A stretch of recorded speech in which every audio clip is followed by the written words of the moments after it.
Oh, hey, Miss T, did I ever tell you about my lemon tree? No. Yeah, I've got a lemon tree. It's really great. I love it. It's produced a couple lemons already so far, but I had to repot it, and it just had a really cool root system. I think it's got really cool roots. You should see it. Man, you know what'd be super cool? What? If we could plant perfect squares and perfect cubes and then examine their roots. Oh, and the best thing is, there'd be no soil required. Wow. Wow. Anyways, let's talk about those perfect squares and the perfect cubes. And you know what? While we're at it, let's even look at their roots. So let's first talk about what a perfect square is.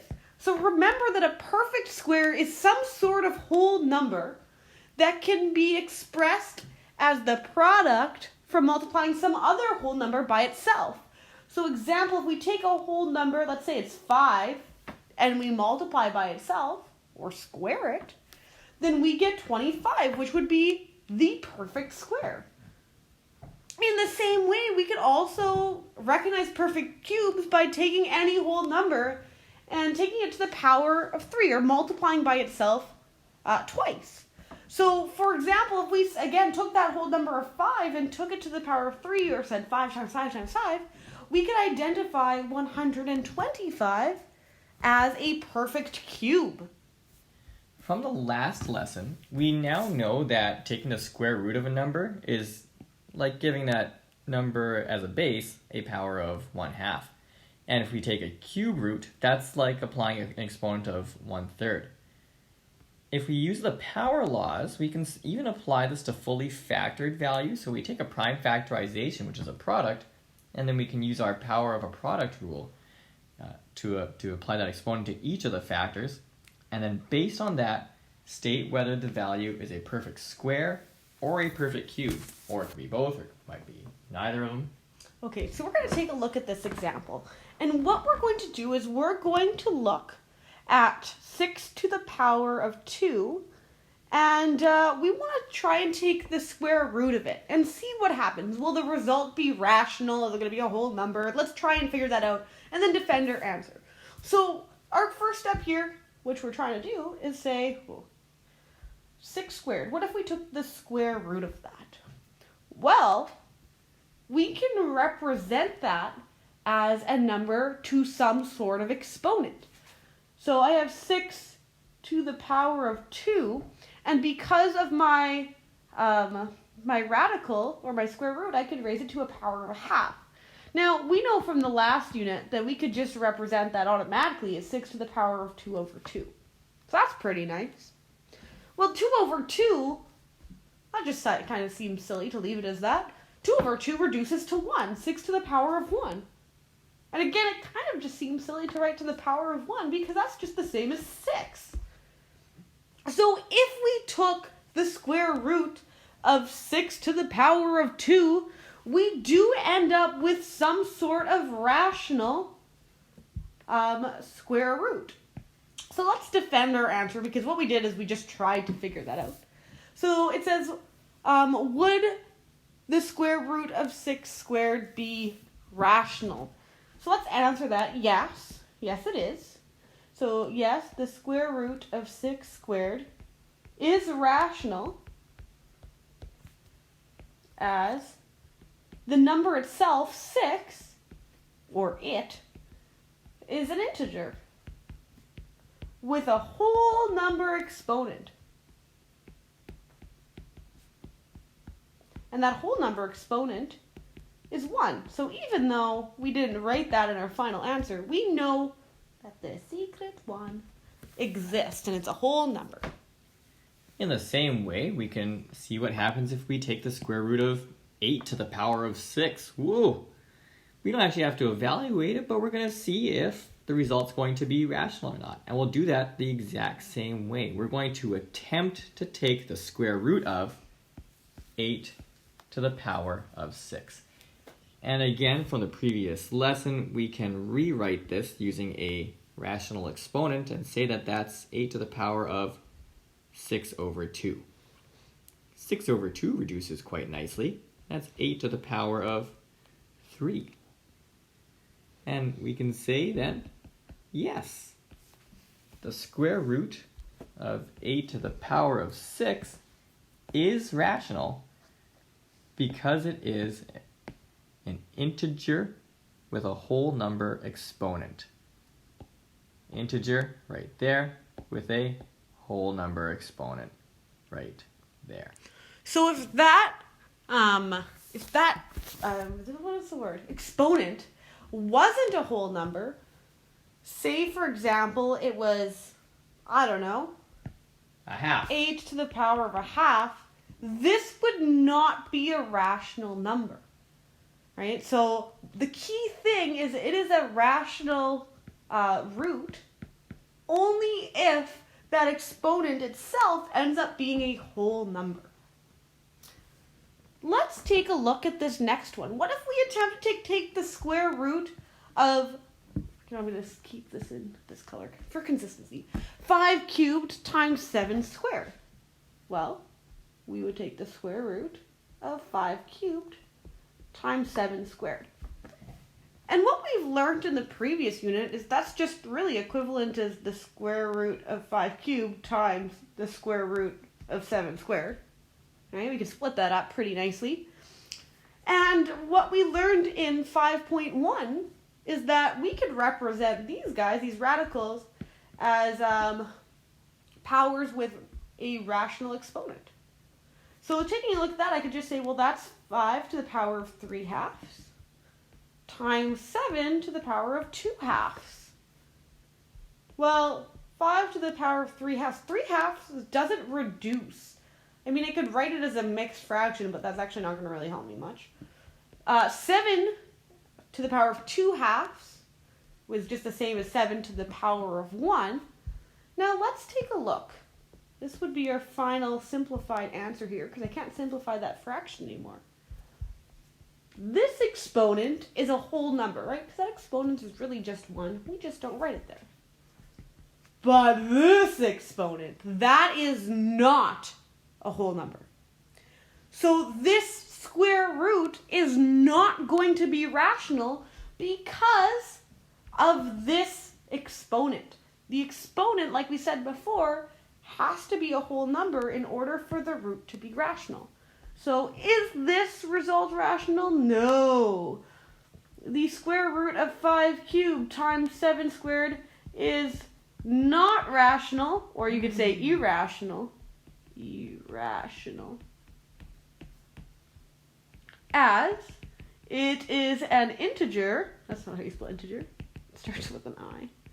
Integer with a non-whole number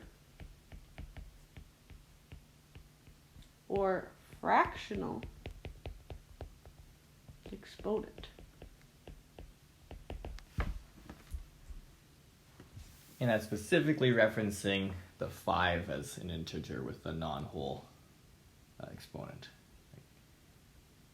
And then finally we've got this 2 to the 8 times 3 to the 4. What happens if we take the square root of it? If we take the square root of 2 to the 8 times 3 to the 4, well, that's the square root of 2 to the 8 times the square root of 3 to the 4. By our conversion of radicals into exponents, we know now that it's 2 to the power of 8 halves times 3 to the power of 4 halves. And that's kind of nice in this case. These both divide by 2, like both these fractions reduce. So I can say we have 2 to the 4 times 3 to the 2. This 2 to the 4 is going to be a nice whole number. This 3 to the power of 2 is going to be a nice whole number. So then their product is also going to be a nice whole number. And thus we can say, yup, it will be rational.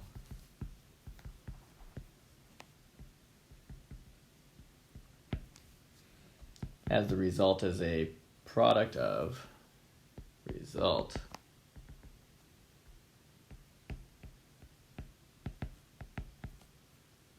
is a product of two whole numbers as each factor is an integer with a whole number exponent.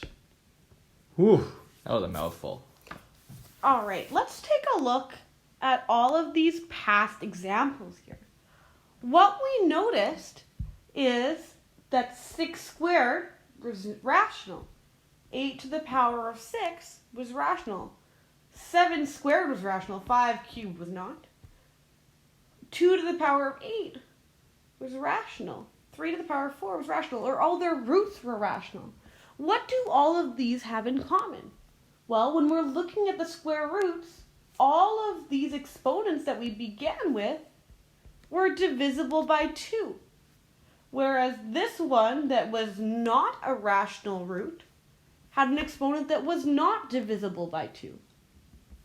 So overall, we can conclude that when we're looking at the exponents of a prime factorization, we want to look at all those exponents and say, well, if they're divisible by 2, or if they are themselves, oh, that's not a highlighter, if the exponents are multiples of 2, then its square root will be rational. In the same way, we could also do all of this with cube roots and say, well, if I'm looking at all the exponents, and if all of the exponents are multiples of 3, because, cube roots, then that will be a perfect cube. And its cube root will be rational. Cube root will be rational. We're going to apply that to these examples here. So we're going to determine whether each expression, given its prime factorization, is a perfect square, a perfect cube, both, or none of the above. So for starters, looking at this one, I'm asking myself, is it a perfect square?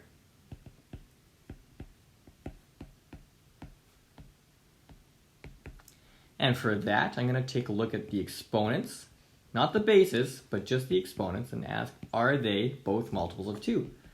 That one is. That one is. So yes, it is a perfect square.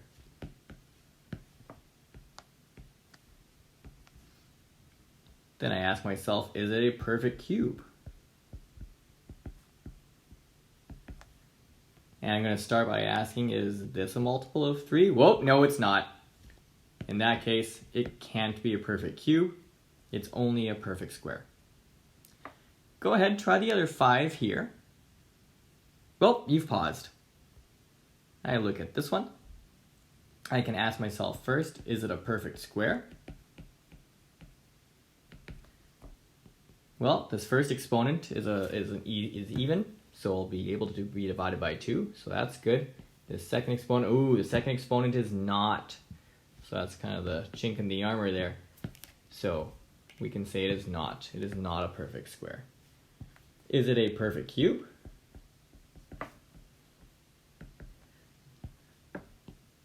Well, that first exponent's a multiple of 3.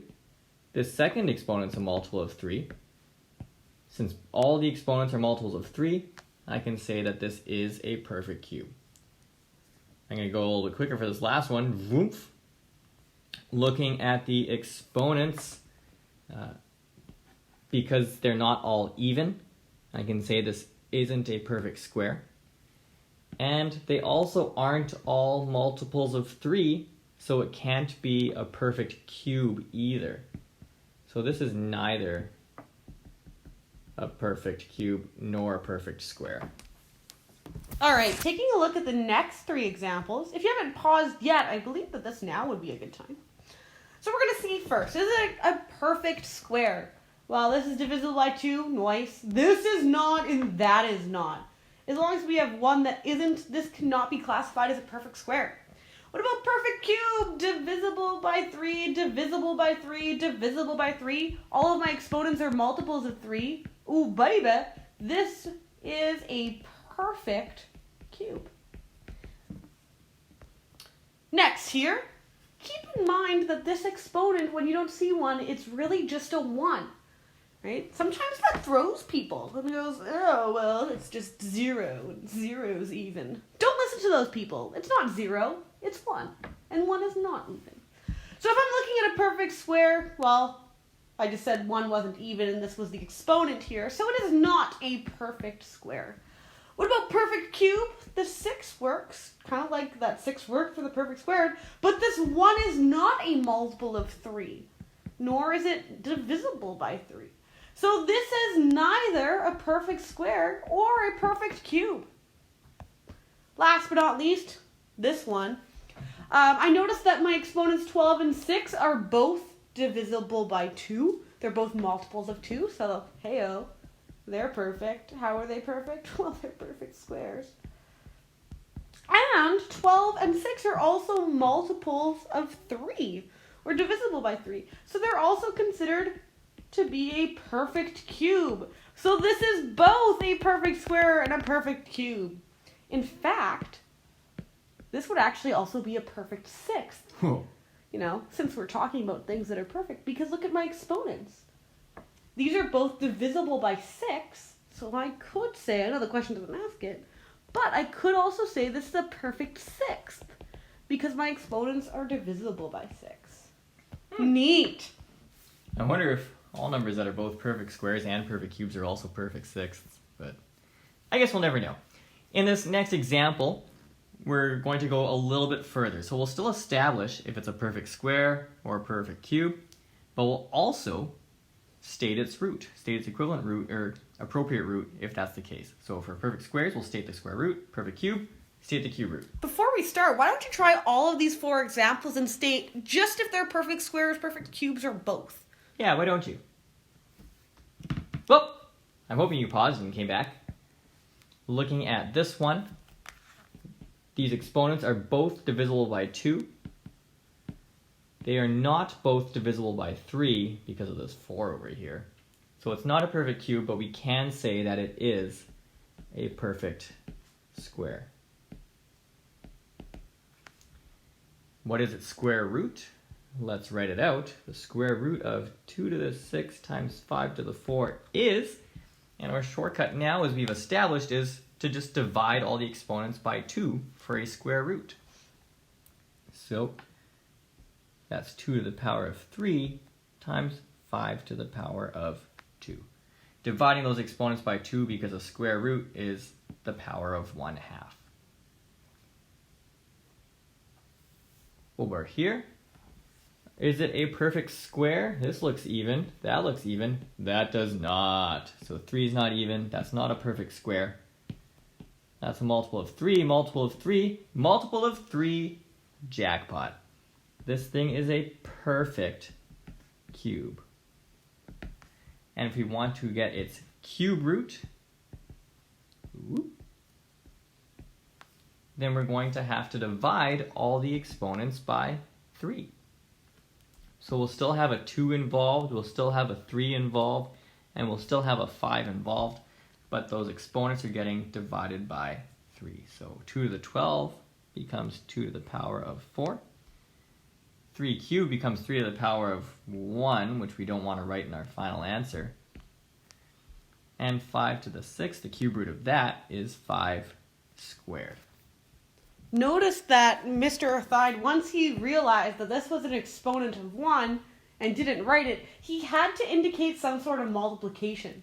Because if he didn't, even though we know there's a multiplication, if he didn't, why is your eraser so large? There you go. If he didn't, this kind of looks like 2 to the power of 4 times 35 squared. Yeah, what's that? And that's way different. So he has to indicate some sort of multiplication there when the exponent is not indicated. All right. Check this out. 2 to the power of 18. Well, is it a perfect square? You better believe it is. 18 is a multiple of 2. So if I'm looking for the square root of 2 to the power of 18, I just take its exponent and divide by 2.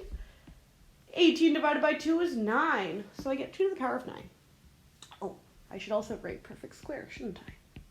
Perfect square. Well, is it also a perfect cube? Let's see. Well, 18 is a multiple of 3. So it is, in fact, a perfect cube as well. Ooh. Perfect cube. and its cube root, 2 to the 18, to figure that out, I just take its exponent and divide by 3. And 18 divided by 3 is 6. So 2 to the power of 6. Beautiful. Last but not least, is this a perfect square? Whoa, that exponent is not divisible by 2, nor is it a multiple of 2, aka it's not even. So that is a no-go. But, is it a perfect cube? Let's see, well, that exponent's multiple of 3, just 3 times 1. And same with that one, also 3 times 1. So this, in fact, will be a perfect cube. And let's try and figure out what its cube root is. The cube root of 3 cubed times 5 cubed is just taking those exponents and dividing them by 3. So the exponent 3 divided by 3 is just 1. But again, we don't write that 1. So I will have to indicate a multiplication sign here. And 5 to the power of 3, well, this 3 is again going to be divided by 3, which will also be 1. Realistically, 3 times 5, that's my cube root. I could evaluate it, but it says to state my answers in factored form. So even though I just have that desire to be like, oh, it's 15, I can't, so I won't. Alrighty, we have crushed this unit. It has been crushed. And it's been done so perfectly. And if you don't want that perfection to end, why don't you check out these examples? Sick. Yeah. Well, bye. Yeah, bye.